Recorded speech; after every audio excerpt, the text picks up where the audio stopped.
ඔබ කවදා හෝ සුරංගනා කතාවක එන ආකාරයේ ගම්මානයක් ගැන සිහින දැක තිබෙනවද? දැවැන්ත පර්වත බිත්ති, නිල් පැහැති තනමින් සහ අහස සිප ගන්නා හිමකඳු. මේ තමයි ස්විට්සර්ලන්තයේ පිහිටි ලොව සුන්දරම නිම්නයේ ලෙස සැලකෙන ලොටබ්රුනන්. ජර්මන් භාෂාවෙන් ලොටබ්රුනන් කියන වචනේ තේරුම බොහෝ උල්පත් කියන එක. මේ විශේෂත්වය වන්නේ මේ කුඩා ගම්මානය වටා දියඇලි 72ක් දැක ගන්න.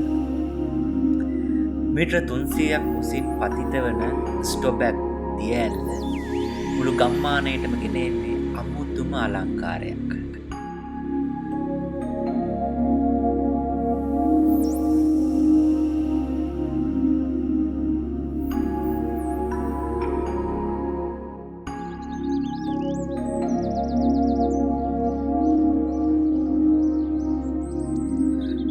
මේ සුන්දරත්වය නිසාම ලෝකප්‍රකට ලේඛක ටොල්කියන් මහතා The Lord of the Ring කෘතියේන රිවෙන්ඩල් කියන මායාලෝකය නිර්මාණය කිරීමට ආභාෂය ලබා ගත්තා කියන්නේ මේ නිම්නයෙන් බව පැවසෙනවා.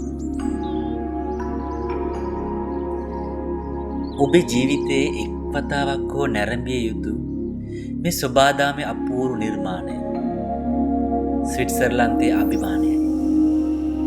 ඉතින් ඔබේ මීළඟ සංචාරක සීනයට ලොටබ්රුනන් එක් කරගන්න අමතක කරන්න එපා.